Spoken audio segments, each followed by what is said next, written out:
Una pregunta, para la fiesta de panes sin levadura, el sacar todo lo leudado es literal. ¿Podría regalar lo que tengo días antes, encargarlo, botarlo si no lo logro consumirlo? En lo que respecta a lo judío, y con lo judío me refiero a lo de la letra, lo que se enseña en el judaísmo es que hay que deshacerse de toda la levadura el día antes. Ahora bien, el punto es que entendamos que debemos sacar de nuestro ser toda hipocresía, toda falsedad, la levadura de los fariseos. Ese es el punto que en realidad debemos practicar. Nada se hace con sacar la levadura de la casa si se mantiene la falsedad o la hipocresía o la soberbia en el corazón.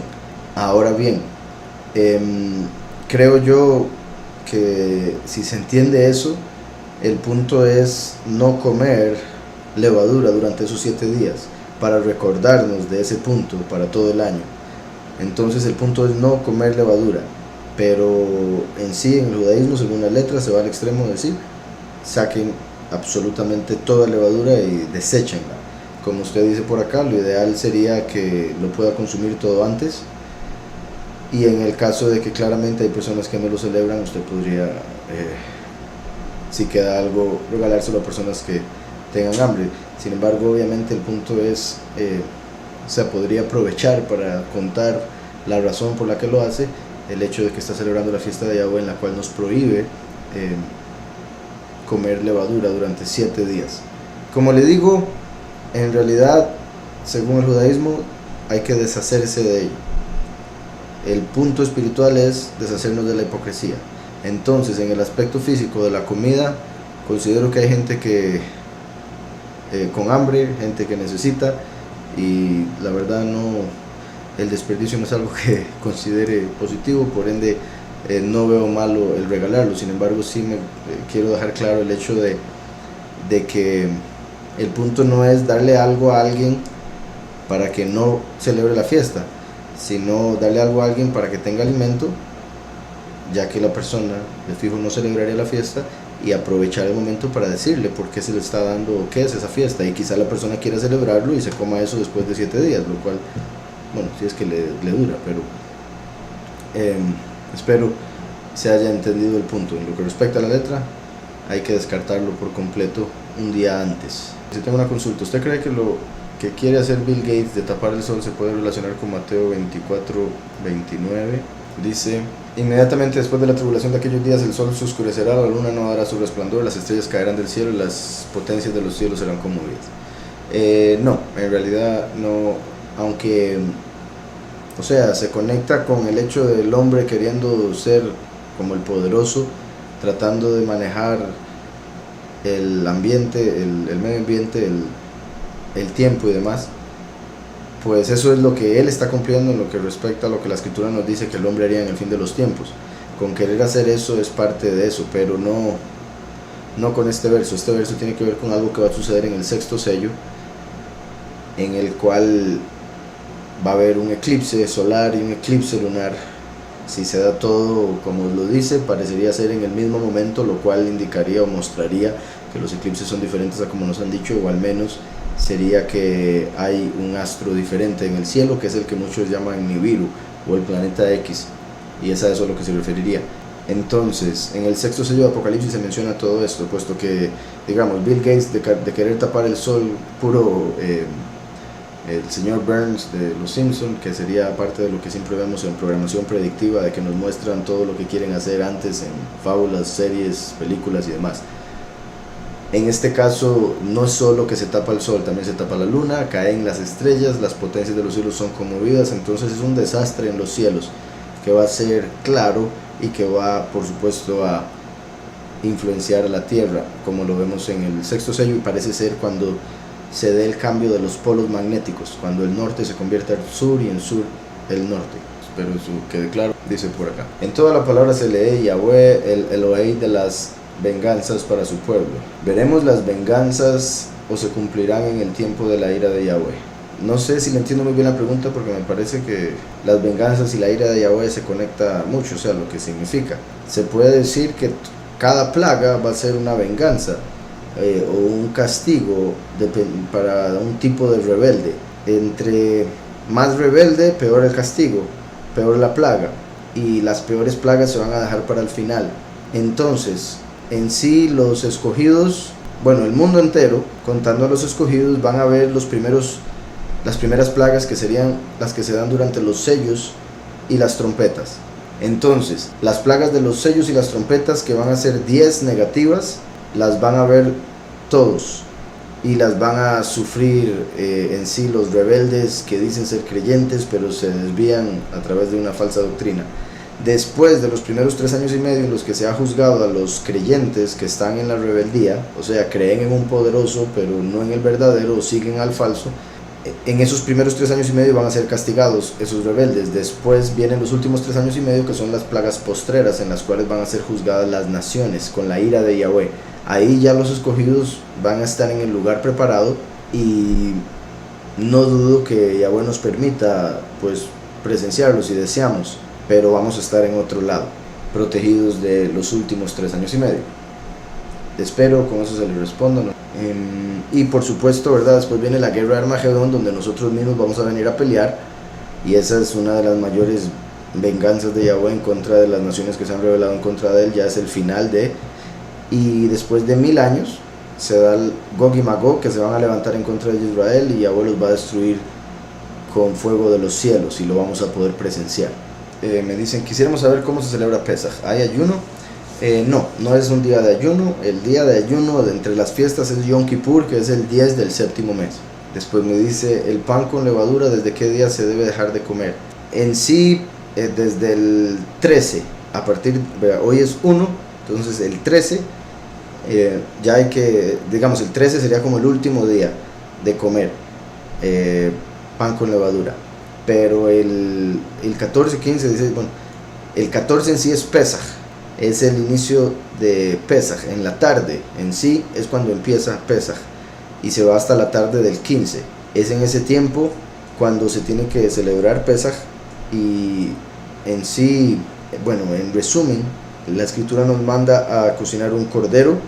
Sin embargo, Yahushua es el cordero sacrificado por nuestros pecados, por ende se puede decir que ya el cordero, al nosotros creer en Yahushua, ya tenemos el cordero, que como él nos dijo es representado por el pan sin levadura y el vino. Entonces lo principal es el 14, de la tarde del 14 a la tarde del 15, esas 24 horas. En ese tiempo es cuando Yahweh nos manda a celebrar Pesaj, y nos manda a sacrificar un cordero, no quebrarle ni un hueso, consumirlo completamente, o sea, comerlo completamente. Si no se lo puede comer toda la familia, hay que invitar a alguien para que entre todos se lo coman. Si algo queda, hay que consumirlo en fuego antes de la mañana, antes de que salga el sol. Básicamente no puede quedar nada, lo cual representa el tener toda nuestra fe en Yahushua, no dejar nada de lo que él nos enseñó por fuera. Y además del cordero, comer pan sin levadura a partir de ese día por 7 días, y tomar el vino. En sí, en lo que respecta, vuelvo y repito, si hablamos del cordero, el pan y el vino, se toman 4 copas de vino, que representan los 4 niveles de la creación, y los 4 niveles a través de los cuales Yahweh sacó al pueblo de Israel de Egipto.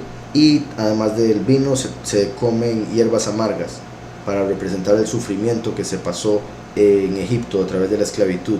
Entonces, hierbas amargas en agua con sal, para representar las lágrimas que se derramaron.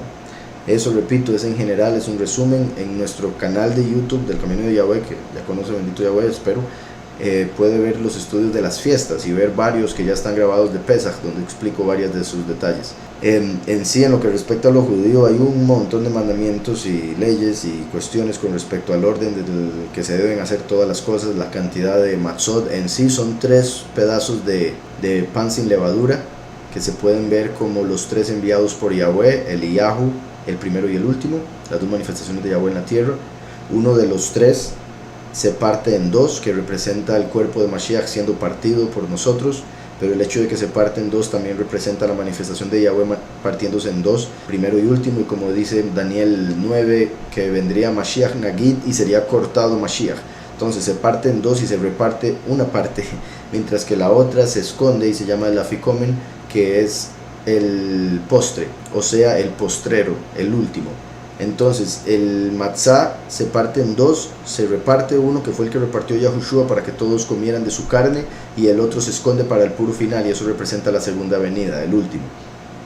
Entonces son 3 pedazos de matzá para representar a Abraham, Isaac y Jacob, Eliyahu primero y último.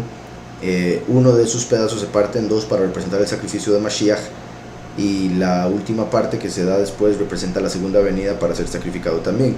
Las hierbas amargas representan el sufrimiento, las lágrimas que se derramaron puesto que se echan en agua con sal, y el cordero obviamente que es Yahushua HaMashiach, y el vino que representa su sangre derramada por los muchos, que es el nuevo pacto. Entonces eso es en resumen. Dice aquí, los 2 testigos saldrán de América, o uno de un lado del continente y el otro al otro lado del continente. En sí, bueno, la escritura parece indicar que el testigo como Moshe se manifestaría del occidente, así como Yahushua el primero se manifestó del oriente, el último del occidente. Así como Yahushua es la luz, el último es el sol de justicia. El sol sale del oriente, primero sale la luz, después el sol, y se esconde en el occidente. Entonces primero y último, oriente y occidente. Claramente Eliyahu podría salir de otro lado, no es como que lo indique específicamente, al menos no lo he visto hasta el momento, pero el ver los de diferentes ejemplos o reflejos proféticos que vemos en la escritura, por ejemplo, Moshe y Aarón eran hermanos, salieron del mismo lugar, del mismo hogar incluso. Yahushua y Juan el Bautista eran primos, salieron de la misma tierra, del mismo país al menos. Y hay diferentes ejemplos donde los dos hombres que representan a los 2 testigos eran cercanos de una u otra manera. Entonces por eso me inclino más a que los 2 saldrían del occidente, en sí principalmente de América. Me inclino más por eso, pero por supuesto estoy abierto a la posibilidad de que Yahweh nos sorprenda y uno salga de un continente y el otro del otro continente. Pero me inclino a que sería como Moshe y Aarón, de una cercanía.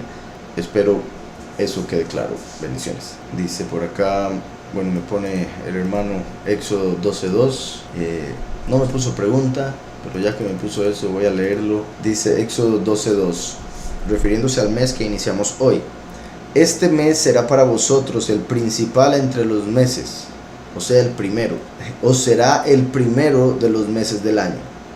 Este mes en el que nos encontramos, que se llama Aviv, que algunos lo traducen como primavera.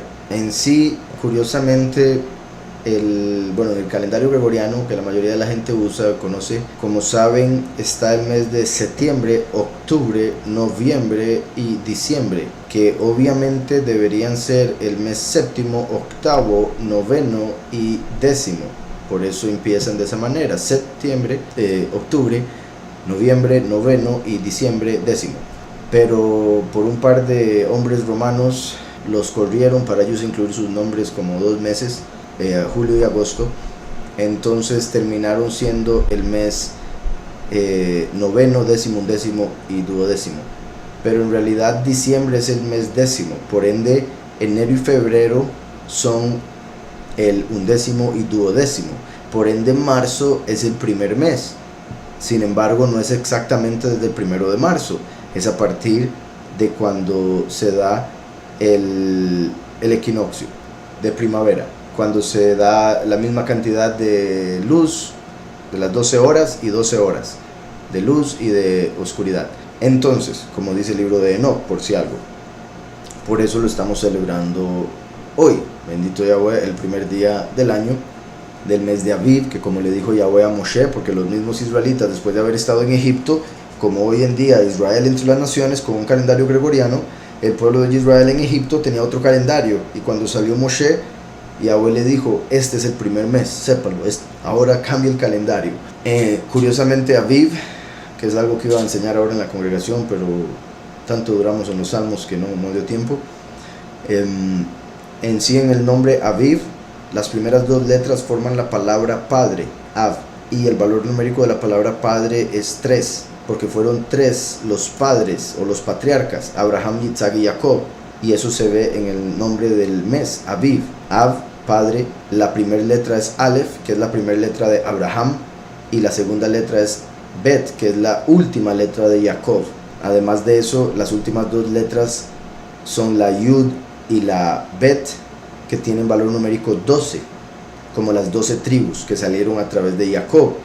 y la Yud y la Bet son la primera y última letra del nombre Jacob. Curiosamente, el último es representado por Jacob. Además de eso, el valor numérico de Aviv es 15. El valor numérico, puesto que cada letra del hebreo tiene un valor numérico, al sumar cada letra del nombre del mes es 15. El 15 del mes es Matzot, que es cuando murió Yahushua por nuestros pecados. Es el día más importante. Y no solo eso, el valor numérico 15 es el mismo valor numérico de Yah, las primeras dos letras del nombre Yahweh, que es como llama David al Padre en varias ocasiones en los Salmos, representando la primer venida, Yahushua, por eso la primer mitad del nombre, Yahweh. Entonces, en el nombre Aviv vemos varios símbolos, varios puntos poderosos que se conectan con los patriarcas, con obviamente el Padre Todopoderoso, con las tribus, con el número, repito, de patriarcas, el número de tribus, el número de Yahweh y el número del día en el que Yahushua murió. ¿Podrías explicar Romanos 12:2? Dice Romanos 12:2, leo desde el 1.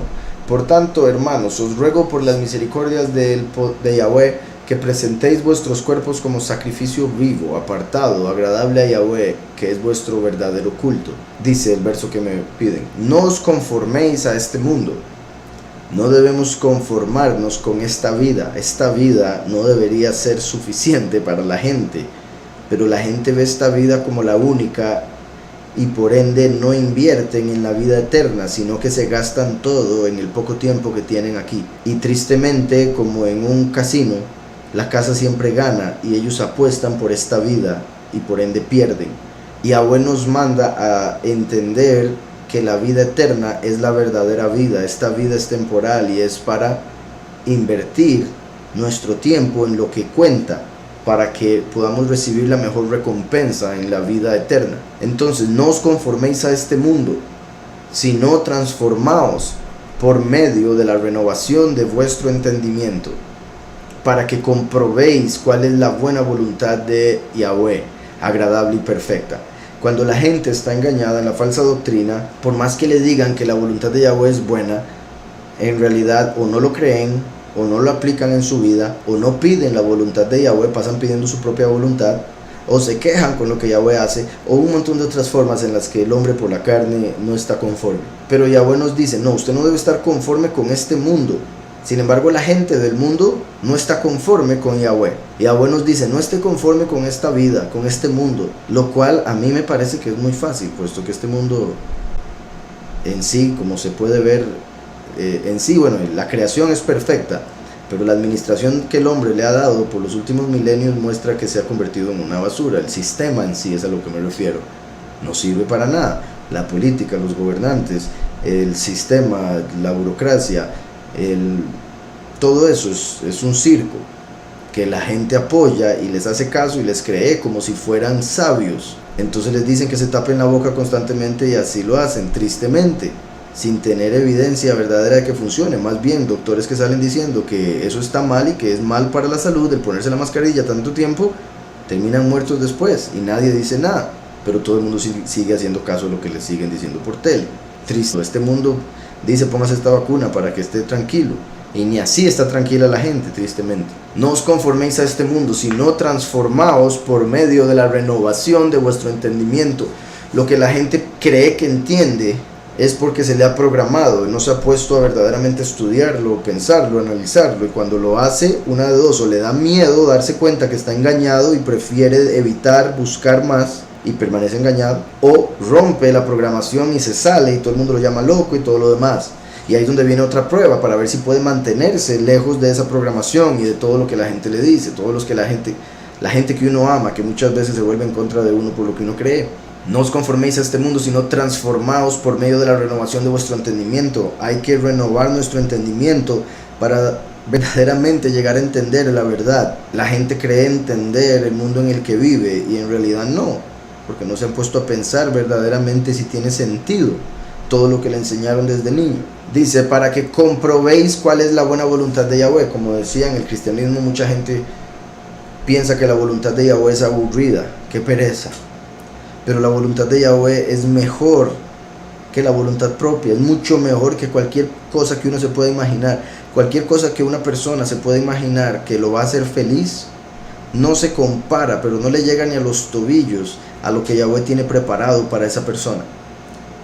Lo que una persona diga es que esto y esto me va a llenar, con esto voy a ser la persona más feliz del mundo. Y aún si quiere inventar cosas que todavía no existen en esta realidad, puede hacer fiesta inventando, es que si esto existiera, si yo pudiera hacer esto, si yo tuviera esto y lo otro, yo sería feliz. Todo eso es basura comparado con la voluntad de Yahweh, pero solo renovando el entendimiento de la grandeza del pensamiento de Yahweh es cuando vamos a poder entender o aceptar eso al menos. Entonces, ¿cuál es la buena voluntad de Yahweh? Agradable y perfecta. Perfecta. ¿Podría por favor comentar cómo fortalecer y evitar los deseos del corazón? Bueno, el Espíritu nos da dominio propio. La Ruach HaKodesh nos da dominio propio. Entonces, por un lado nos podemos agarrar de eso para pedirle al Padre que fortalezca en nosotros esa área del dominio propio, para poder controlar los deseos del corazón, para que cualquier deseo del corazón que se desvíe de la voluntad de Yahweh, uno lo pueda deshacer, eliminar o al menos controlar. En sí, como venía ahora hablando con respecto a la voluntad de Yahweh, que es perfecta, es mejor que lo que uno se puede imaginar. Los deseos del corazón van a ser una cosa, y algunos van a ser puestos por Yahweh, por supuesto, pero hay otros que vienen de la carne, del corazón engañoso.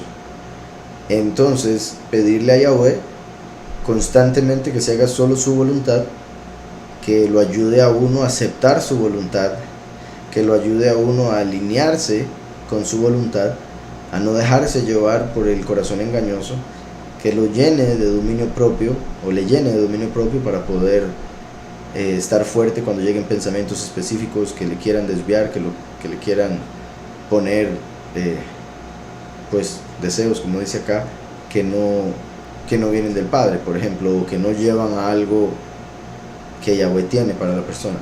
Entonces, mucho es la fe y la confianza en el Padre, y lo otro es a través del Espíritu el dominio propio que se recibe. Entonces, al confiar en el Padre se hace un poco más fácil, y al confiar en el Padre se recibe más Espíritu, en el cual viene el dominio propio. Por ende, esa otra mitad se le hizo la mitad fácil con confiar, la otra mitad viene con el dominio propio. Entonces Yahweh nos da una parte y nosotros ponemos la otra en sí.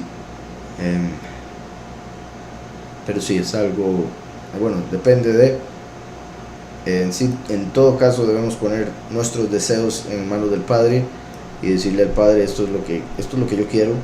No sé qué es lo que usted quiere, sé que lo que usted quiere es mejor que todo lo que yo pueda querer, pero le informo que esto es lo que yo quiero, y para eso es la oración, por supuesto. Decirle, esto es lo que yo quiero y espero se haga tu voluntad perfecta siempre, puesto que sé que eso va a ser lo mejor para mí. Entonces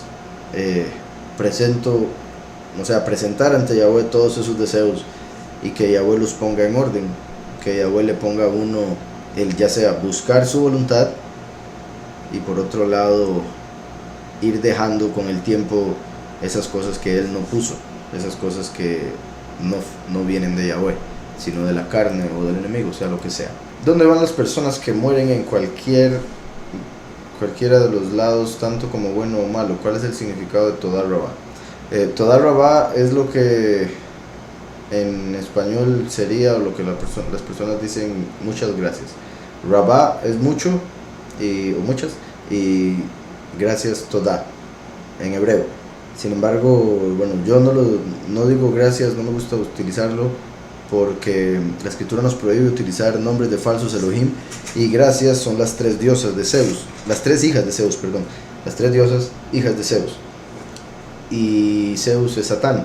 Entonces gracias son hijas de Satanás. Por ende no me gusta utilizar ese término, prefiero utilizar muy amable, o pura vida, o que Yahweh le bendiga. Y entre los hermanos que me conocen, que son de la congregación y que entienden lo que es Todá Rabá, pues digo Todá Rabá o Todá. A veces ya de la costumbre, ya me ha pasado muchas veces que se lo digo a gente en la calle y de fijo no me entienden, piensan que estoy diciendo toda. Ahora bien, en lo que respecta a la otra pregunta, ¿dónde van las personas que mueren en cualquiera de los lados, tanto como bueno o malo? El Seol es el lugar donde van los muertos. El Seol es donde van las almas. En sí, el cuerpo obviamente va a la tumba, el alma se va para otra dimensión, por decirlo así, que en lo que respecta a espacio se encuentra debajo de la tierra, pero es otra realidad, es otro mundo, el de las almas, similar al del sueño. Y en el Seol hay dos partes, la parte conocida como el infierno y la parte conocida como el paraíso. Entonces, los justos, los que creen en el Mesías, van al paraíso. Los impíos, los que se rebelan en contra de la verdad, van al infierno. Pero ese es un lugar temporal, ya que después del juicio final, que va a ser como dentro de 1000 años, después del juicio final, el infierno mismo va a ser echado en el lago de fuego. Entonces van a haber unas personas que van a ser juzgadas en ese juicio final, van a ser justificadas, van a poder entrar a la vida eterna en la Nueva Jerusalén y demás, y van a haber otras personas que van a ser condenadas en ese momento y echados en el lago de fuego. Entonces, espero eso le ayude. Bendiciones. Me pregunta que por qué uso el nombre Yahweh, que se lo voy a escribir aquí, una de las maneras en las que se transcribe, por si algo, Yahweh. El nombre Yahweh es el verdadero nombre, la verdadera pronunciación del nombre de nuestro Creador, el nombre que aparece en la escritura, en el original hebreo, el nombre que él le dio a Moshe. Sin embargo, los judíos, por malinterpretar el tercer mandamiento de no usar el nombre de Yahweh en vano, ellos prohibieron pronunciar el nombre y a través de puntos de vocal cambiaron el nombre de Yahweh. O sea, cambiaron en sí, pusieron los puntos de vocal para que cuando un sacerdote leyese la Torá no mencionase Yahweh, sino que mencionase un título como Elohim, que quiere decir poderosos, o Adonai, que quiere decir soberanos. Entonces después vinieron los traductores y cuando vieron las letras de Yahweh con las vocales de Elohim o Adonai, terminaron cambiando el nombre o traduciéndolo, o en este caso transcribiéndolo como Jehová, que llegó a ser en español Jehová, pero la verdadera pronunciación, el verdadero nombre es Yahweh, y él dijo que ese sería su nombre para todas las generaciones, por toda la eternidad, y en Malaquías nos dice que él no cambia. Entonces, sin duda, su nombre es Yahweh y no deberíamos llamarlo ninguna otra cosa, puesto que en realidad la escritura nos menciona que eso es pecado, cambiar su nombre. Eso es al final destruir su nombre, que es parte de lo que se refiere el tercer mandamiento. Podría explicar lo que se considera judaizar. Judaizar es básicamente, por ejemplo, el que a una persona que no esté circuncidada yo le diga que se circuncide, porque si no, no puede ser del pueblo, no puede ser de la congregación.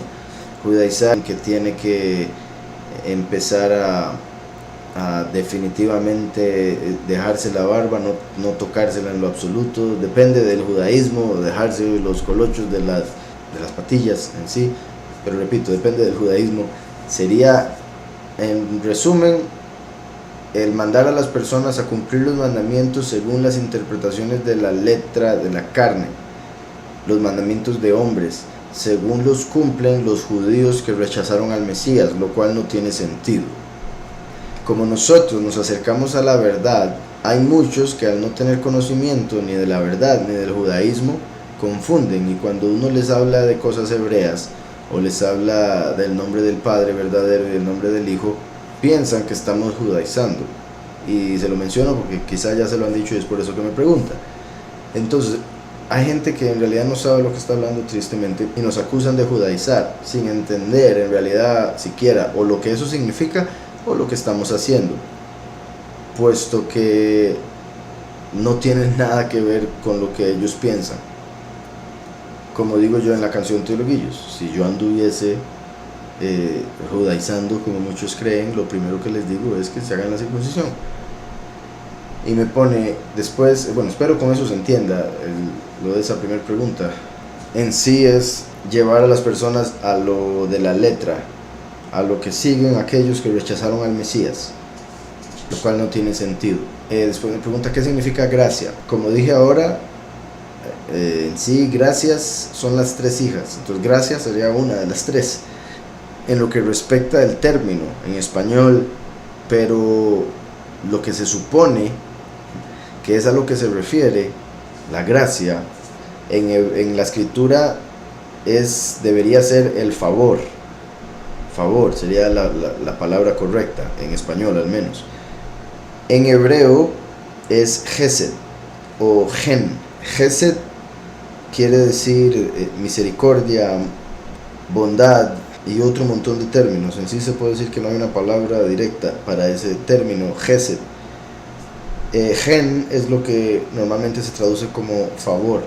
Entonces, el favor de Yahweh es el que Yahweh nos ve a nosotros un poco mejor, por ejemplo, como un papá que tiene varios hijos, pero unos son desobedientes y otros obedientes, claramente se va a inclinar por los obedientes.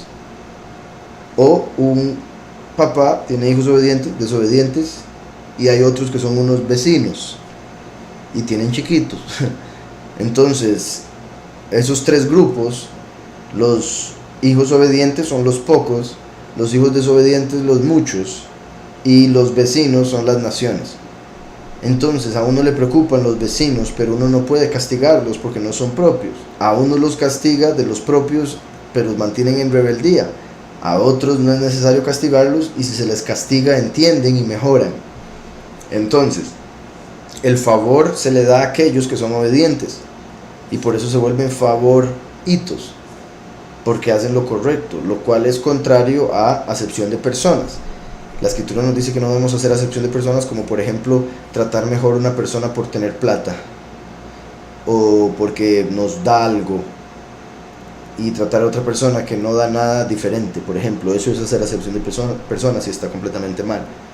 Pero el tener favoritos no es hacer acepción de personas, porque el favor se gana, por decirlo así, en este caso a través de la obediencia. Y por eso la escritura nos dice que a través de Yahushua el Mesías recibimos su favor, y por eso nos da el reino. Después me pone acá, Emmanuel e Immanuel significan lo mismo. Sí, en sí Immanuel se podría decir es la correcta pronunciación. Emmanuel es como pues una versión de, o sea, en sí la única diferencia es la I cambiada por la E, pero sí quiere decir el poderoso con nosotros. ¿Por qué en el Salmo 51 dice, en maldad me concibió mi madre? ¿Acaso todos somos nacidos en maldad? No. Cuando David dice, en maldad me concibió mi madre, es porque en lo que respecta a la vida de David, según la tradición, el papá de David, Yishai, pensó que él no podía estar casado con la mujer que estaba casado porque él venía de una moabita, y él pensaba que había una ley para prohibir ese matrimonio. Sin embargo, era prohibido.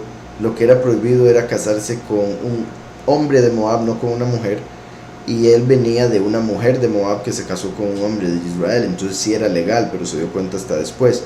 Cuando él pensó que era malo que él estuviese casado con su esposa, que era israelita, decidió separarse de ella. Cuando estuvieron separados, o sea, se divorciaron, en ese momento él pensó que como no podía estar con ella, debía estar con la esclava. Entonces quiso estar con la esclava, pero la esclava, por respeto a su soberana, le dijo a su ama, que era la ex esposa ahora de Yishai, y la ex esposa de Yishai se hizo pasar por la esclava y tuvieron relaciones.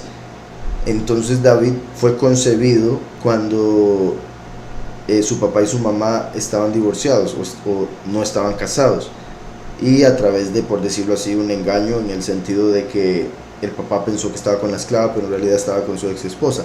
Después se volvieron a casar, pero los hermanos de David y el mismo papá de David veían a David como que él era un rejuntado, como que era un hijo de fornicación de su mamá cuando estuvo divorciada, hasta que Samuel llegó y lo hizo a través de Yahweh, obviamente Yahweh a través de Samuel más bien, hizo a David el rey de Israel. Entonces ahí Yishai se dio cuenta que sí era su hijo. Entonces por eso David menciona eso, y en cierta forma es como para hacerle entender a todos los que hayan nacido de una manera negativa, que hayan podido venir con una cadena o una maldición generacional, que hay libertad para cualquier tipo de persona si se busca a Yahweh. Además, representa el último. Yahushua vino a través de una virgen, sin pecado. El último viene como hijo de hombre, por ende viene con el mismo pecado que empezó desde Adán, y como hijo pródigo. Entonces, eso es lo que representa proféticamente ese verso. Dice, se dice en las escrituras que la luz del sol será 7 veces mayor, pero también dice que el sol dejará de ser. ¿Podría explicar en qué tiempo se llevan a cabo cada suceso? En realidad, bueno, no sé, si quiere me manda el verso al que se refiere con que el sol dejará de ser, porque en realidad la escritura habla de que no se va a necesitar, porque Yahushua, el Mesías, será su lumbrera. Pero una cosa es que no se necesite y otra cosa es que no exista. Porque Yahushua también dijo, mientras el sol y la luna existan, dando a entender que van a existir para siempre, refiriéndose al cumplimiento de sus palabras, por ejemplo. Entonces el sol va a alumbrar 7 veces más, pero aún así va a haber una luz mayor que va a hacer que el sol sea obsoleto, básicamente para los escogidos, que van a tener unos ojos específicos, mientras que los del mundo, por decirlo así, las naciones, van a tener ojos más similares a estos, y por ende ellos sí van a necesitar el sol. O sea, si es que lo vemos como que ¿por qué va a estar el sol ahí si ya va a estar Yahushua como lumbrera? Sería por eso. Además de que recordemos que la lumbrera de ahorita representa a Lucifer, la lumbrera de ese otro momento va a representar a Mashiach. Entonces sería como otra lumbrera, el sol de justicia que nunca va a caer. Entonces tiene que ver con eso, pero como le digo, principalmente es el sol va a alumbrar 7 veces más, pero no se va a necesitar por la luz que va a producir Yahushua mismo estando en la tierra. Espero eso le quede claro, hermano. ¿Cómo se le contesta a alguien que le dice a uno que no debemos llamarlo a nadie? Bueno, si por esa situación que yo entiendo que es muy problemática, yo no tengo ningún problema, que me llamen como quieran. Ustedes, al menos los que me siguen, los que van a la congregación y demás, saben que me llaman como sea. Me llaman Koresh, me llaman Rabí, me llaman Mai, me llaman como sea, porque somos hermanos, somos amigos, somos familia, y cada persona pues muestra su amor de una u otra manera, o su respeto. Entonces, cada persona me puede llamar como quiera, yo no tengo problema. En lo que respecta a ese verso, lo que hay que explicarle a las personas es que quizá yo creo que mucho tiene que ver con el hecho de que no entienden lo que significa rabí, o ven rabí como un término específico diferente y exaltado a cualquier palabra español. Pero rabí quiere decir mi maestro, entonces quiere decir maestro. Rab es maestro, rabí mi maestro. Entonces, y cuando Yahushua dijo no llames a nadie rabí porque uno es tu maestro, Mashiach, se refiere a que no llame a nadie maestro si éste no está guiando a Yahushua, puesto que si un maestro está guiando hacia Yahushua, entonces ese mismo maestro reconoce que el maestro por encima de todos los maestros es Yahushua mismo. De hecho, está escrito que hay 5 ministerios, de los cuales uno es maestro. Entonces, si uno de los ministerios es maestro, quiere decir que entre los 144,000 hay al menos, bueno, depende porque el apóstol también tiene maestría, por decirlo así, pero digamos que habría un 20%, para no contar a los apóstoles en esto, habría un 20% de los 144,000 que serían maestros. Entonces, si la misma escritura dice que hay maestros entre los escogidos, sería una contradicción con lo que la gente tristemente entiende de ese verso. Yahushua está diciendo, no siga a una persona si lo aleja de la verdad. Yahushua es la verdad. Entonces no llame maestro a nadie que lo esté guiando a otra cosa que no sea la verdad. Entre los discípulos, repito, bueno, entre los ministerios de la congregación está el ser maestro. Por otro lado, hay maestros de matemáticas, hay maestros de inglés, hay maestros de ciencias, hay maestros de estudios sociales. Si ese verso se toma como ellos lo toman, estaría prohibido decirle maestro al de la escuela, al del colegio, al de la universidad, lo cual no tiene sentido. Un maestro es alguien que enseña. El punto es el no reconocer a Yahushua como el maestro de toda verdad y el maestro de quien sea que le enseñe a uno de la escritura. Entonces, si yo les dijera que no sigan a Yahushua y que me sigan a mí o que sigan otra cosa, entonces por supuesto que sería una blasfemia y prohibido que me digan así. Pero si yo les estoy enseñando bendito Yahweh, ya sea por el ministerio que me haya dado el Padre o por simplemente, bueno, el conocimiento que me ha dado, el poder darlo a los que escuchan, pues claramente están aprendiendo algo, o al menos los que lo hacen, los que aprenden algo. No es una mentira el utilizar ese término. De hecho, bueno, hay muchas cosas que decir, pero Yahushua dijo: yo soy la puerta y el buen pastor. Se refería al primero y al último. El buen pastor es el que lleva por el camino para pasar por la puerta. El buen pastor es el que se convierte en el, por decirlo así, maestro oficial de la doctrina que estableció Yahushua como la verdad. Tanto así que en el 6º capítulo de Apocalipsis vemos en el primer sello que cuando sale el del caballo blanco, sale con un arco. En hebreo, lo que son los primeros 5 libros de la escritura se llaman Torah, que se traduce como instrucción, pero vienen del verbo yará, que quiere decir él tiró, como un tiro de flecha. Entonces, el último viene tirando con la flecha la enseñanza, porque es un maestro, que en hebreo sería moré, como Torah, la instrucción, moré, el que instruye o el que tira. Entonces, el mismo Mashiach es el que envía a ese hombre, como lo vemos en Apocalipsis 22. Si fuese prohibido decirle maestro a esa persona, por ejemplo, sería una contradicción con otro montón de cosas de la escritura. Espero con todo lo que he dicho haya agarrado algo como para decirle a esa persona. En sí entiendo ese problema y hasta en realidad a mí me siento un poco raro cuando me dicen así, porque sé que alguna persona que esté alrededor puede pensar algo, tomarlo mal o hasta juzgarme mal por yo no hacer un alto. Pero tristemente es por falta de entendimiento con respecto a ese verso. Es como cuando dice: no llames a nadie padre, porque uno es vuestro Padre que está en los cielos. Sin embargo, o sea, es ese mismo contexto. Cuando dice lo de maestro, también dice lo de padre. Cuando dice: no llames a nadie padre, porque uno es vuestro Padre que está en los cielos, se refiere no llamar a un sacerdote padre, como a los de los católicos. Pero por supuesto que uno lo puede llamar padre al papá genético. Al papá uno lo puede llamar padre, por supuesto, porque sí es el padre terrenal. Pero en lo que respecta a lo celestial, solo hay uno, es Yahweh. No hay ningún falso Elohim que pueda tomar ese lugar, o ningún hombre. Por eso el mismo Yahushua dice: Padre nuestro que estás en el cielo.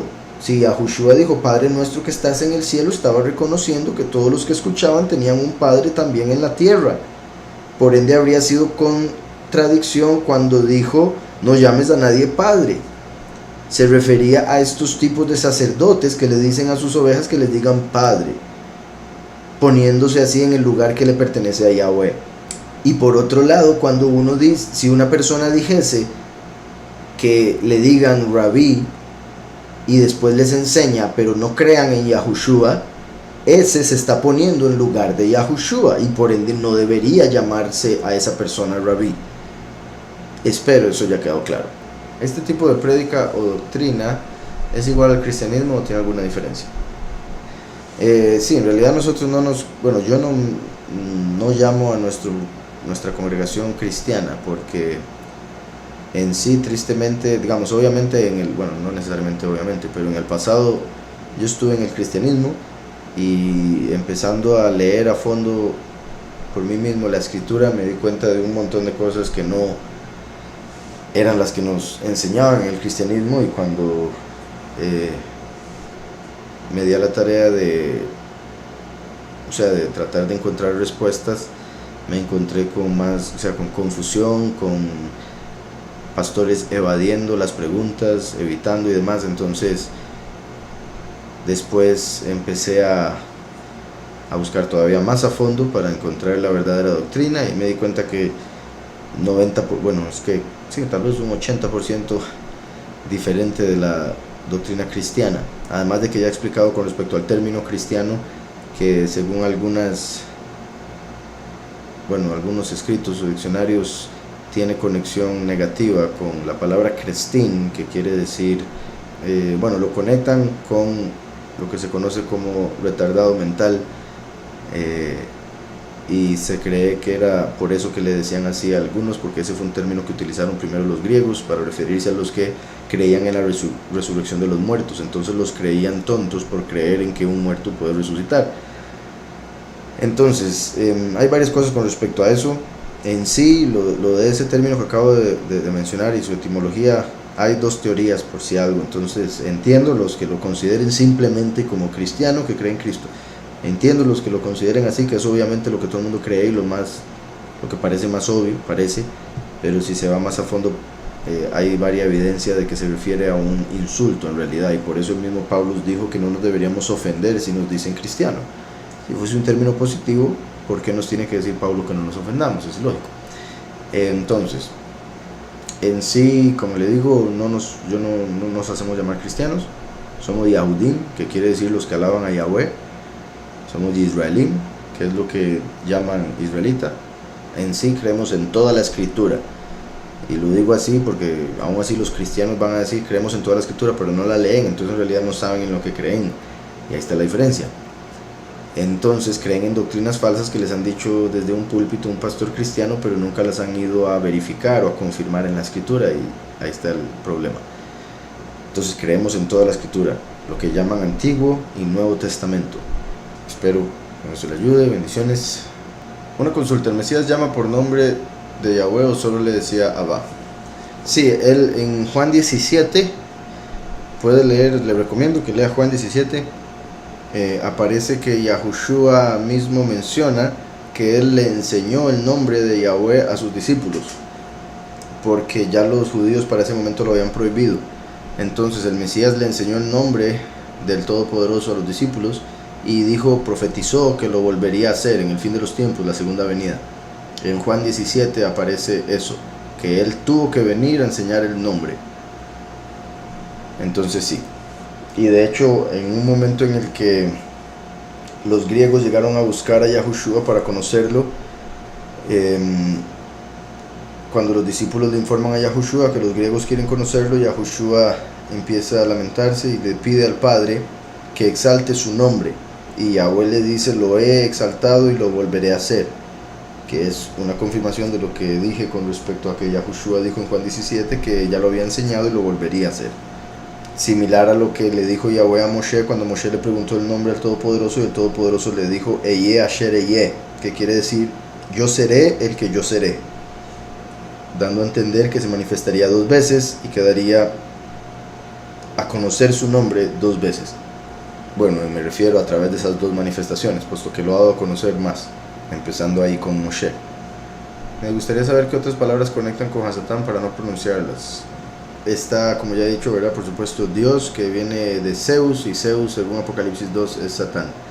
God, en inglés, por si habla inglés, God es la fortuna, el dios de la fortuna, que es el mismo que Zeus, solo que Zeus es como le llamaban en griego. Según Isaías 65:11, ese es un Satán por el que dejaron a Yahweh las personas, por seguir a God. Señor es el español o la traducción de la palabra hebrea Baal.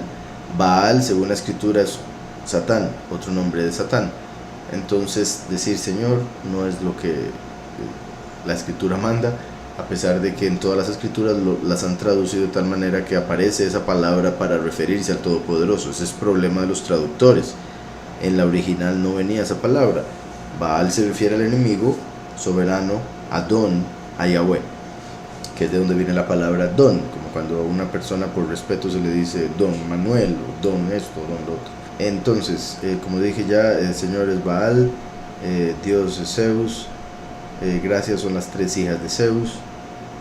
Esas son como las principales. En lo que respecta a Jehová, como he dicho, depende de cómo se pronuncie, se podría ver diferentes cosas, pero lo que más se utiliza como traducción al hebreo de la palabra Jehová sería he aquí la ruina. Jehová en hebreo es ruina. Entonces también se conecta con el destructor, obviamente, que es Apolión en Apocalipsis 9. Y hay algunas otras cuantas por ahí. Digamos, la palabra santo, como dije, está conectado con Sacras, el dios sol. Por eso a los santos se les hace un círculo amarillo en sus cabezas que representa que son enviados por el dios sol. Entonces tampoco utilizamos esa palabra. utilizamos apartado, que es lo que significa la palabra hebrea kadosh. ¿Cuál es el verdadero matrimonio? ¿Ella se hace civil o el que se hace en la congregación, la ceremonia? Entonces, bendiciones Ronald. Charles, con respecto a esa pregunta, la escritura habla de que lo que ates en la tierra será atado en los cielos. Entonces, en sí, como siempre digo, en la escritura vemos 5 pasos que se ven en matrimonios que se dieron en toda la escritura. A través de la escritura se ven diferentes cosas que se cumplieron en uno que otro matrimonio que se mencionaba. Y en sí, en resumen, es un contrato terrenal, sea cual sea o sea hecho como sea, un contrato celestial que sería, digamos, Yahushua como el abogado. Entonces, así como se hace un contrato terrenal, se le pide a Yahweh que reconozca ese contrato y, como dice la escritura, que todo lo que ates en la tierra sea atado en los cielos. Entonces se puede decir, se hace el contrato civil y después se hace una oración para el contrato celestial o para cerrar el celestial ante al menos 2 testigos. Una celebración, porque es una fiesta para Yahweh cuando 2 personas se unen en matrimonio, y finalmente el consumar el matrimonio a través de la relación sexual. Pero en sí, como le digo, lo que amarres en la tierra será amarrado en los cielos, y el contrato en la tierra viene siendo eso. ¿De dónde sale el término mujer? Si las escrituras dicen hombre varón u hombre hembra. En realidad la escritura en hebreo dice ish, isha, que quiere decir, bueno, ish es el hombre, isha es la mujer, pero es como llamada isha porque salió del ish. Por salir del costado del ish, del hombre, fue llamada isha, del ish.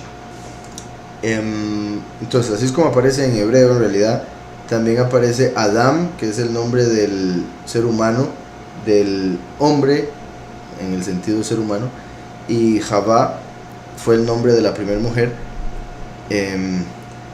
que quiere decir la madre de todos los vivientes, puesto que es la mujer la que da luz a los seres humanos. Entonces, eso es lo que vemos en la escritura. En el caso de cómo lo tradujeron, hay un momento donde ponen hembra, pero después se refiere a ella como mujer. En lo que respecta al término mujer en español, porque vuelvo y repito, en hebreo es otra cosa, pero en español mujer viene del latín mulier y se dice que significa blando, que tiene que ver con lo que llaman el sexo débil, que hoy en día, verdad, es una ofensa inmensa decirlo. Entonces eso sería lo que significa originalmente el término mujer, pero el mujer en español, verdad, que viene del latín mulier, pero repito, en hebreo es isha, Javá, como la madre de todas o de todos los humanos en realidad, pero en sí la representante de todas las mujeres, así como Adán, el de todos los hombres. Pero en realidad también en Génesis 5 vemos que Yahweh le puso a Adán a ambos, hombre y mujer. Por eso es que repito, Adán es como el término humano, porque hay hombre y mujer en el género humano. Espero con eso quede claro. Bendiciones. Me ponen por acá Isaías 60:19. El sol ya no será tu luz por el día, ni la luna resplandecerá sobre ti por la noche. En cambio Yahweh será tu luz para siempre y tu Elohim tu estima. Si eso es lo que mencioné ahora, no está diciendo que el sol no va a existir, dice que no va a ser la luz que vamos a utilizar, porque la luz será Yahweh. Como dije, la lumbrera va a ser Mashiach, como lo vemos en el nuevo pacto. Después me pone, nunca más se pondrá tu sol.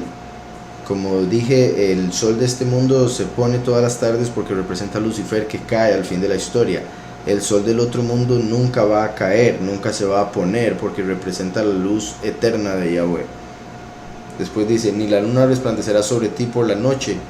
En cambio Yahweh será tu luz para siempre y tu Elohim tu estima. Nunca más se pondrá tu sol, tu luna ya no se eclipsará, porque Yahweh será tu luz para siempre. Tus días de luto serán completados.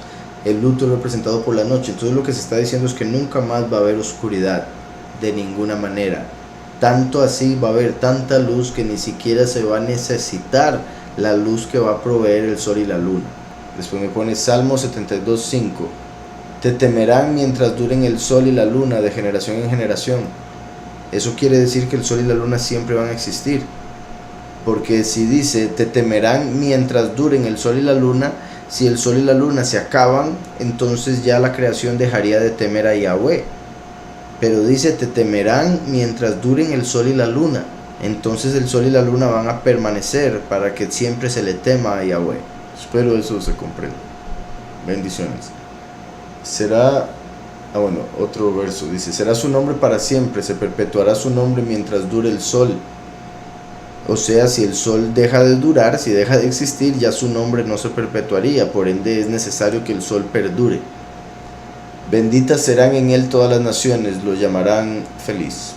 Pregunta, ¿qué opinas del vuelo 370, allá 7 años desaparecido y sin rastro alguno?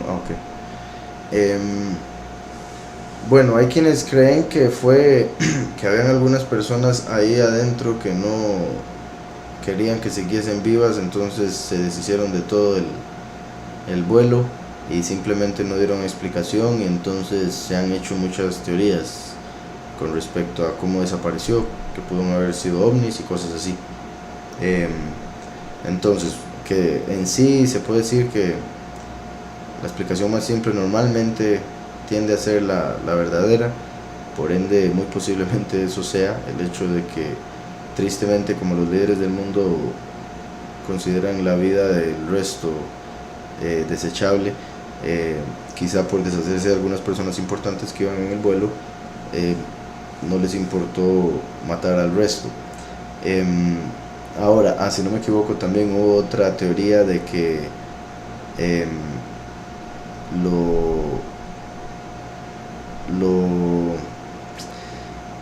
confundieron con otro, o sea, básicamente con un vuelo de guerra, un avión que atacaría, entonces lo atacaron antes y después se dieron cuenta que era un vuelo comercial, entonces tuvieron que esconder ese error tan gigantesco. Lo tomaron como un enemigo que iba a atacar, entonces le atacaron primero y después se dieron cuenta que era un vuelo comercial, y tuvieron que esconder toda esa cuestión. Pero si no me equivoco, han salido teorías de que pudo haber sido algo así como extraterrestre o algo así que los desapareció, y por eso no hablan del tema, porque no quieren decir la verdad, según algunas personas. Y bueno, ahora que menciono eso, que no sé si será por eso que me lo preguntaba, vi una noticia de que este año, al parecer, en los Estados Unidos van a revelar evidencia de la existencia de extraterrestres, según lo que ellos creen, y de hecho ya han revelado bastantes cosas, entonces no sé qué más van a seguir revelando, pero ya casi que se ha declarado abiertamente que los extraterrestres existen. Como ya he explicado, no son extraterrestres, son extradimensionales, son ángeles caídos que se hacen pasar por extraterrestres, porque eso es lo que la gente cree hoy en día.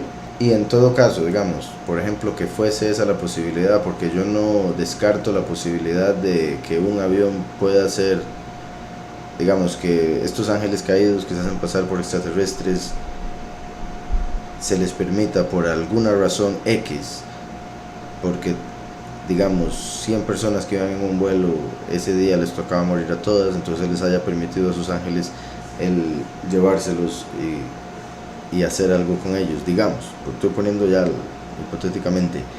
Entonces, y digo eso porque hay muchas historias de personas que han sido llevadas y después vuelven. Obviamente hay muchas que son falsas, pero hay algunas que se pueden confirmar como verdaderas, y algunas cuyos testimonios son hay muchos detalles que confirman que esos testimonios son verdaderos, pero en algunas ocasiones hay hasta evidencia física. Entonces sí lo considero posible, pero no sé con respecto a este vuelo en particular, ese es mi punto. Hay una serie de videos donde están saliendo a la luz videos donde graban sombras negras que se están dejando ver. Esto podría ser que pueden estarse alineando las dimensiones, por ende puedan estar pasando a esta realidad los Shaidim. Pues a raíz de eso hay personas asustadas, y bueno, eso aprovecha para hablar acerca de Yahweh Yahushua. Claro. No he visto los videos, me gustaría verlos, hermanos, si quieren me los envían.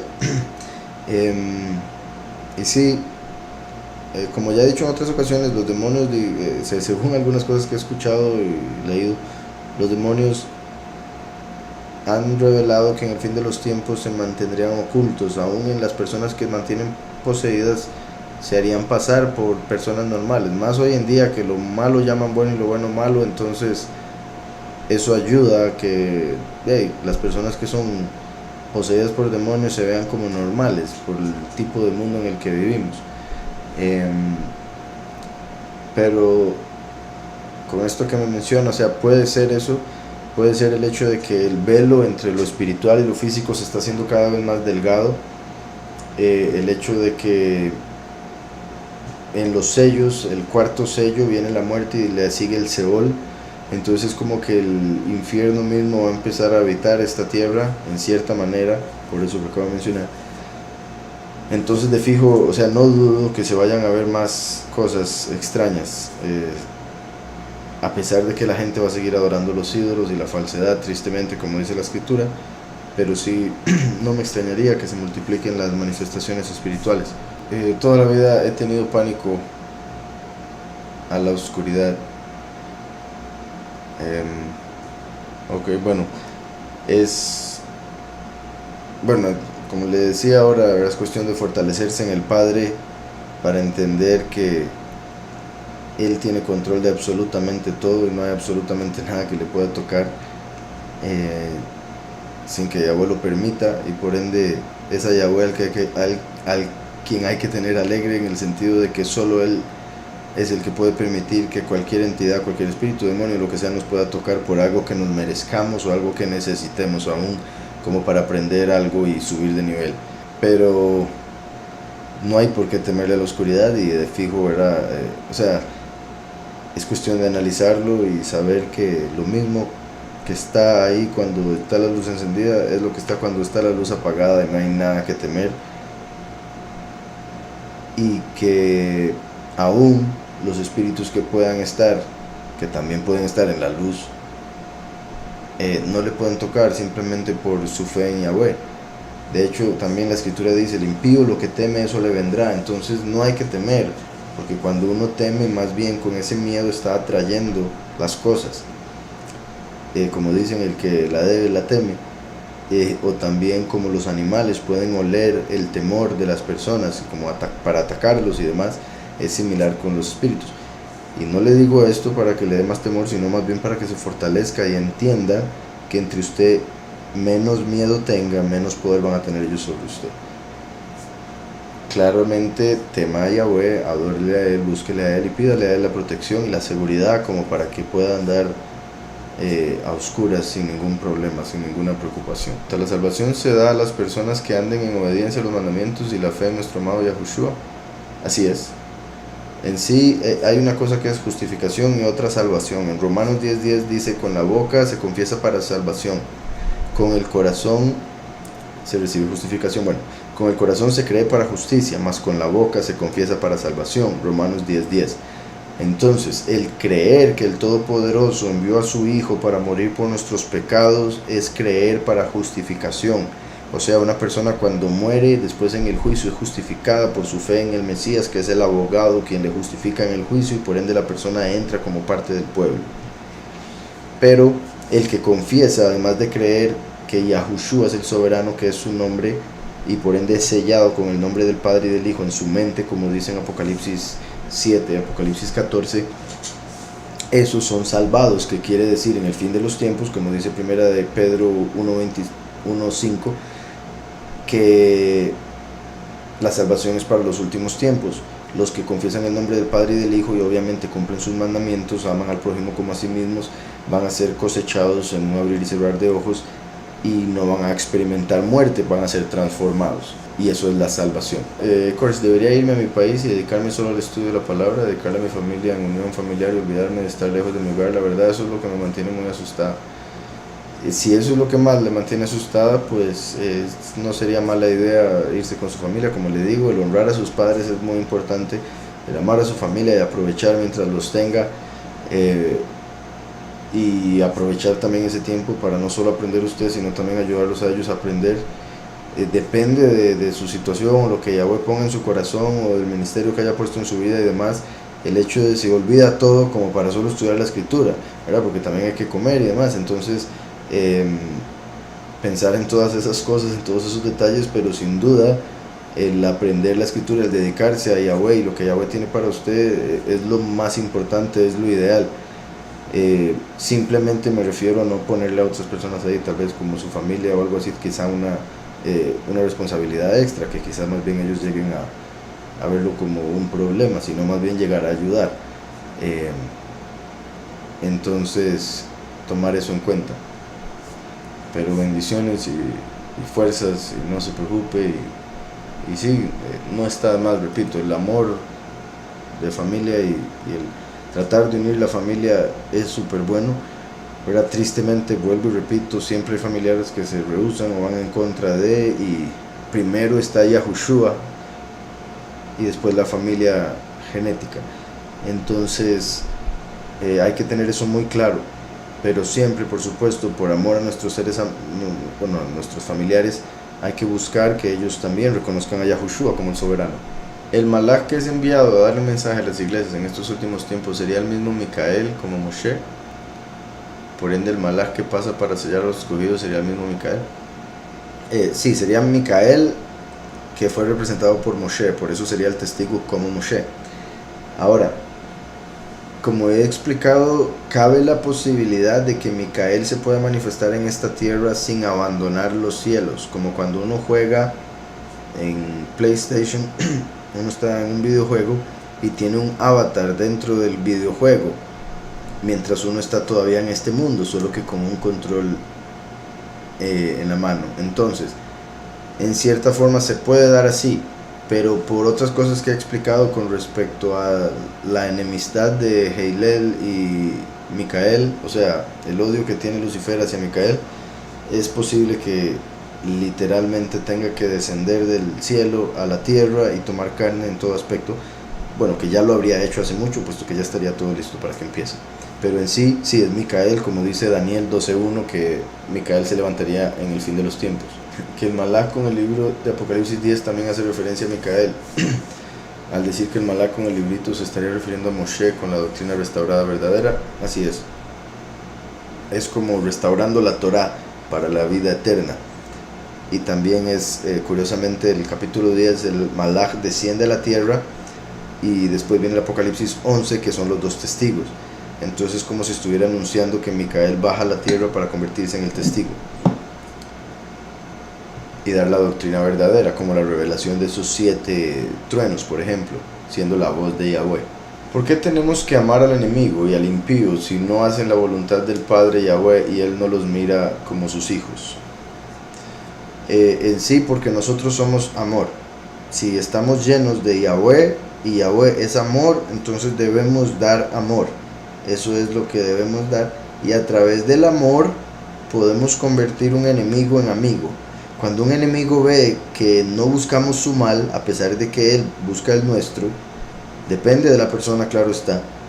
Con el tiempo, si uno, digamos, y más con el tiempo, se pueden dar situaciones en la vida en las que un enemigo, por X razón, es humillado, cae en algo y necesita ayuda, y llega un momento donde solo uno, a quien consideraba un enemigo, le puede ayudar.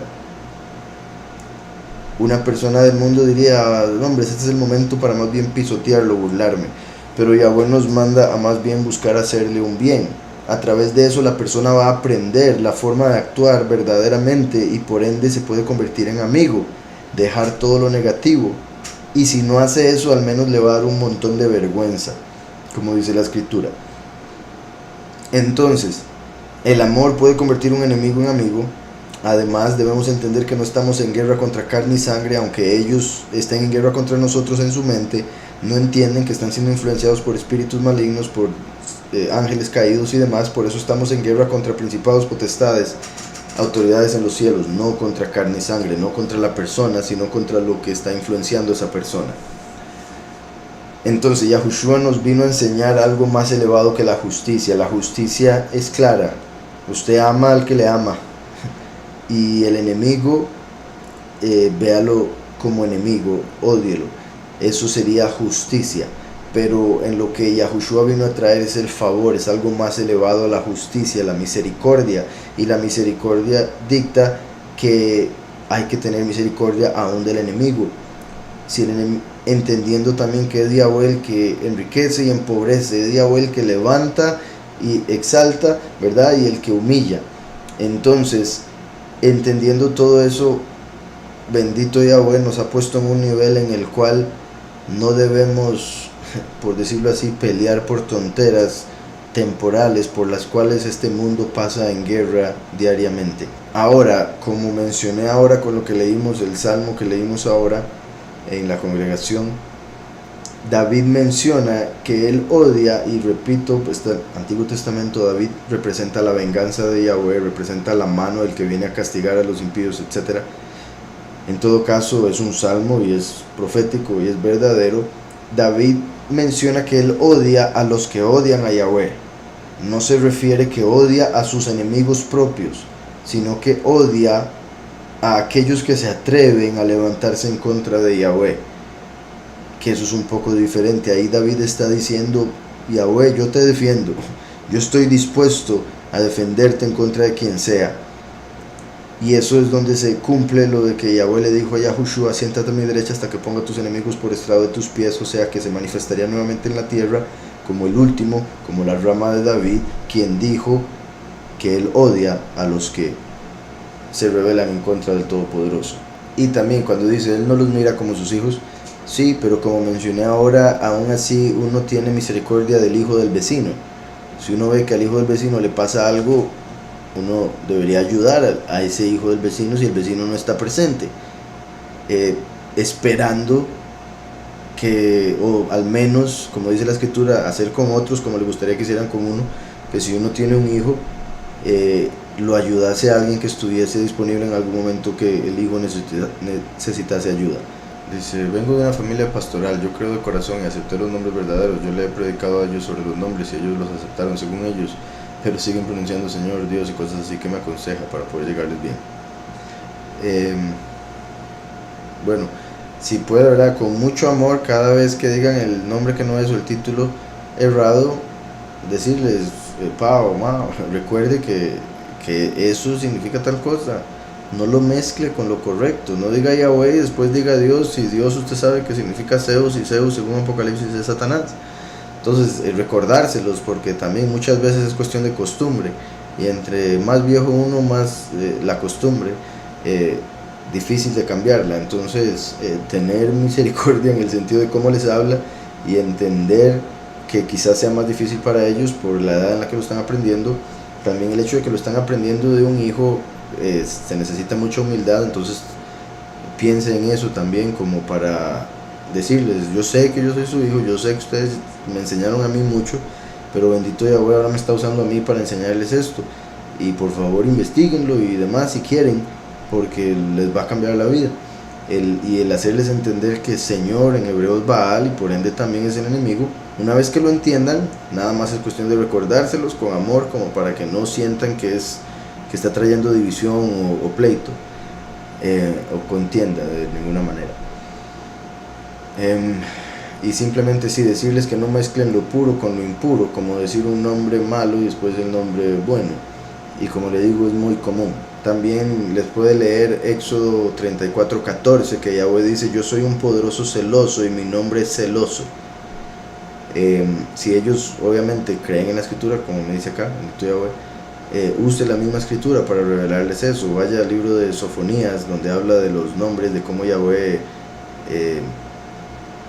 nos daría el lenguaje apartado en este tiempo final para que le llamemos por su nombre verdaderamente. Igual en Oseas, con respecto a que lo llamaríamos poderoso y ya no lo llamarían Señor, lo llamaríamos esposo, perdón, y ya no le llamarían Señor. Claro, en la forma que lo traducen no se entiende igual, tristemente, pero bueno, en Oseas, Sofonías, Malaquías, son tres profetas cuyos libros son cortos y mencionan la importancia del nombre muchas veces. La importancia del nombre está por todo lado en la escritura, pero para no decirle que vaya a leer toda la escritura, aunque obviamente sí se lo quiero decir, o sea, debería hacerlo, en lo que respecta a hablar con sus papás, puede enfocarse por un tiempo en Malaquías, en Oseas y en Sofonías, que tienen varios versos importantes con respecto al invocar su nombre, lo importante que es el honrarlo y demás. Y como le digo, Éxodo 34:14, 23:13, 3:15 son versos importantes.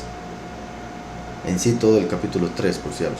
Dice aquí Koresh, ¿qué le quiso decir nuestro amado Salvador Yahushua al rico cuando le dijo regala a todos los pobres y sígueme? Eso se debe de tomar literal para nosotros, así debemos de hacer, dar a todos los pobres. Como usted dijo aquí, eso se lo dijo al rico. Yahushua no le dijo esto a toda persona con la que se encontraba, porque no toda persona tiene el mismo problema. El rico tenía un problema, amaba las riquezas. Entonces el rico se estaba engañando a sí mismo cuando decía haber cumplido todos los mandamientos y tener casi que el reino ya listo.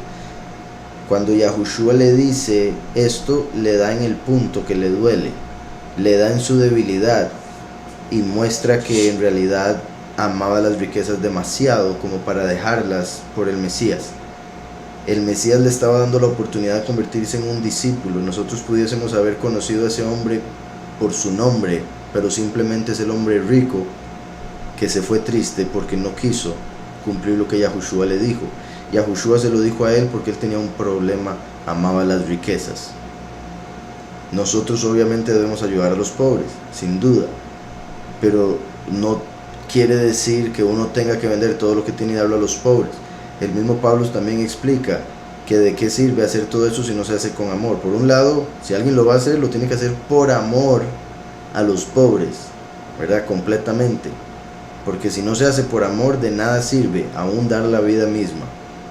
Eso por un lado. Por otro lado, vuelvo y repito, como él tenía amor por las riquezas, Yahushua le dice, sacrifíquelas, deshágase de ellas, porque se están convirtiendo en un obstáculo para que usted pueda entrar al reino. Por eso dijo que es más fácil meter un camello a través del ojo de una aguja que un rico entre al reino de los cielos. Nosotros, repito, debemos ayudar a los pobres, pero no quiere decir eso que todos tengan que vender todo lo que tienen y darlo a los pobres. Si una persona reconoce en sí mismo que tiene un problema con las riquezas, entonces debe hacer un cambio, y a veces se puede dar ese cambio a través de un sacrificio similar al que menciona aquí, como deshacerse de algo que se estaba convirtiendo en un obstáculo para llegar al Padre y utilizar el dinero que eso genere para ayudar a personas que no tienen nada. Por ejemplo, ahí va a estar bendiciendo a un montón de personas y recibiendo de los cielos una recompensa inmensa que ni se imagina. Y por supuesto acercándose más al reino de Yahweh. Después me ponen por acá, hay mucha gente en las calles sin nada de nada, unos por pereza al trabajo, otros por traumas. ¿Cómo deberíamos ayudarles a esas personas? En sí la escritura nos dice que le demos al que nos pida.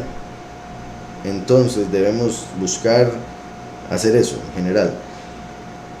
Debemos también ser sabios, por supuesto. En algunos casos, si uno sabe que la persona puede ser que utilice dinero para algo que más bien lo puede destruir más, pues se le puede dar el alimento mismo, o sea, se le puede comprar la comida para que de verdad se lo tenga que comer, en vez de agarrar el dinero para otra cosa. Por ejemplo, también es importante juzgar porque, digamos, no se tiene suficiente, bueno, el Papa sí, pero nosotros no tenemos suficiente dinero para quitar la pobreza del mundo. Entonces tenemos que trabajar con lo que Yahweh nos ha dado, y por eso nos ha dado lo que nos ha dado, para que lo administremos según la capacidad que también Él nos da. Entonces es cuestión de ver a quienes usted puede ayudar alrededor suyo, quienes verdaderamente tienen necesidad y quienes están, bueno, en general va a haber mucha gente con necesidad, entonces darle a todos los que pueda, pero si hay alguien que cree en el Padre, con más razón, o sea, los que creen en el Todopoderoso, se les debería ayudar de primero, y después a aquellos que están fuera del redil. Es como primero ayudar a la familia y después afuera. Entonces, espero eso quede claro. Otra preguntilla, mi hermano. Me imagino que se refiere a hip hop. En el hebreo, ¿qué significa? ¿Me puede apoyar? Si se refiere a hip hop, pues en realidad en hebreo sería lo mismo. Pero curiosamente en hebreo, ¿verdad? Como han visto el disco nuevo en el que estoy trabajando ahorita se llama Hip Hop, y escribo en la portada Hip Hop en hebreo, y está compuesto de las letras del nombre Yahweh, separado en dos palabras y con una P al final de cada una de esas dos partes del nombre Yahweh. Entonces la letra P representa, como sabemos, la boca, puesto que P en hebreo es boca.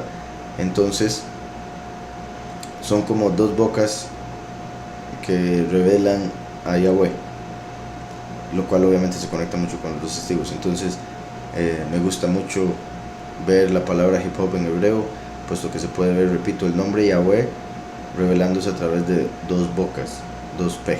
Continúa, dice: ¿a qué se refiere que David andaba conforme al corazón de Yahweh? Se refiere a que Yahweh reconoció en David que, a pesar de que cometía sus errores y demás, pensaba muy parecido a como Yahweh piensa. Veía las cosas del mundo muy similar a como Yahweh las ve. Era misericordioso, así como Yahweh es misericordioso. Tomaba decisiones que Yahweh veía como correctas. Entonces se guiaba por la senda correcta, obviamente, de la verdad. Y en lo que respecta a lo profético, Yahushua el primero es el cerebro, el último, que es la rama de David, es el corazón. Por ende, también eso se conecta con que el último viene como el corazón de la congregación, el corazón conectado con Yahweh. Y por eso en Isaías 63 dice que tiene la venganza de Yahweh en su corazón. Dice por acá, explicar Hechos 2:36 al 39. Dice: sepa pues ciertísimamente toda la casa de Israel que a este Yahushua, a quien vosotros crucificasteis, Yahweh lo ha hecho soberano y Mashiach. Entonces, bueno, aquí estaba Kef hablando a los Yehudim la verdad de Mashiach, predicando, y en esta parte dice, repito: sepa pues ciertísimamente toda la casa de Israel que a este Yahushua, a quien vosotros, y vean cómo dice vosotros, Pedro no se incluye, lo cual me parece muy correcto, por supuesto, porque hay mucha gente que se incluye en lo de haber sacrificado a Mashiach, como si hubiesen estado ahí y lo hubieran sacrificado, o como solo por el hecho de que él murió por nuestros pecados, dicen que ellos lo colgaron, cuando no es así. Nosotros aceptamos su sacrificio, pero obviamente no queríamos que tuviese que morir. Hubiésemos sido los discípulos, o al menos eso es lo que deberíamos esperar o pensar. Por eso Pedro le dice a los judíos: ustedes lo sacrificaron. No dice al que nosotros sacrificamos, como mucha gente dice, como para, congraciarse, si puedo usar esa palabra, con los demás, como para no hacerlos sentir mal, como para que no sientan que están siendo atacados, más hoy en día con todo lo de ser políticamente correcto y que todo el mundo se ofende rápidamente. Entonces, sepa pues ciertísimamente toda la casa de Israel que a este Yahushua, a quien vosotros sacrificasteis, Yahweh lo ha hecho soberano y Mashiach. Al oír esto, se compungieron de corazón y dijeron a Kef, a Pedro y a los otros apóstoles: hermanos, ¿qué haremos? O sea, bendito Yahweh, lo creyeron, lo aceptaron, no se ofendieron porque Pedro les dijo: a quien vosotros sacrificasteis, como para ellos decir: uy, Pedro, ¿por qué nos dice? Como harían mucha gente hoy en día, sino que más bien se sintieron mal y dijeron: ¿y ahora qué hacemos? Lo cual obviamente es muy positivo. Y vean la misericordia de Yahweh. Ya habían sacrificado a Mashiach y aún así Yahweh les está abriendo las puertas, les está ofreciendo el perdón, que es parte de lo que se cumplió, porque Yahushua en el madero dijo: perdónalos porque no saben lo que hacen. Al oír esto, se compungieron de corazón y dijeron a Pedro y a los otros apóstoles: hermanos, ¿qué haremos? Pedro les dijo: arrepentíos e inmérsense cada uno de vosotros en el nombre de Yahushua HaMashiach para perdón de los pecados. Inmersarse, así como Juan el Bautista inmersaba en agua, debemos inmersarnos en el nombre, que es su espíritu. A través del nombre de Yahushua, como dice Juan 14:26, viene el espíritu de Yahweh a nosotros. Entonces dice: arrepentíos e inmérsense cada uno de vosotros en el nombre de Yahushua el ungido para perdón de los pecados. y recibiréis el don de la Ruach HaKodesh, recibiréis el don del Espíritu apartado.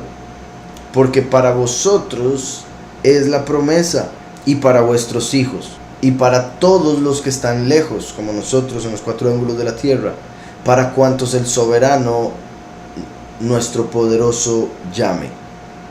Porque muchos son llamados, pocos los elegidos, en lo que respecta a los que van a ser transformados en este tiempo final. Espero eso quede claro.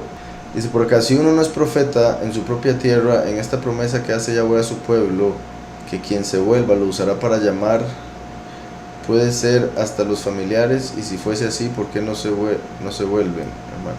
Es que no está en usted, no está en el que llama, está en el que escucha, si quiere seguir el llamado. Y eso es lo que hay que hacer, hay que respetar el libre albedrío de cada persona, de si quiere creer o no. Uno debe esforzarse por explicar de la mejor manera, entonces aprender lo más que se pueda para poder ayudar o hacer la transición de la mentira a la verdad de la manera más simple posible. Pero aparte de eso, la persona tiene su decisión propia, uno no puede obligarlos. La escritura dijo con respecto a Yahushua que él vino a traer división entre padre e hijo, tristemente, porque muchos padres van a desechar a sus hijos por ellos creer, y viceversa en algunos casos. Pero por otro lado vemos en la escritura que Eliyahu viene a unir de vuelta. Entonces esperemos con lo que se va a dar a través de los dos testigos, que el testigo como Eliyahu, a través de su prédica, a través de su testimonio, logre traer mucha unión de esa manera. Pero en lo que respecta a cada persona, debe entender que no todos nos van a escuchar, y no necesariamente tiene que ser profeta para predicar. Como ya he dicho, hay 5 ministerios. Uno es profeta, uno es evangelista, uno es maestro, uno es pastor, otro es apóstol. Y en sí todos hablan, todos enseñan del Padre. Bueno, más el maestro en lo que respecta a enseñar, pero todos llevan al Padre de una u otra manera.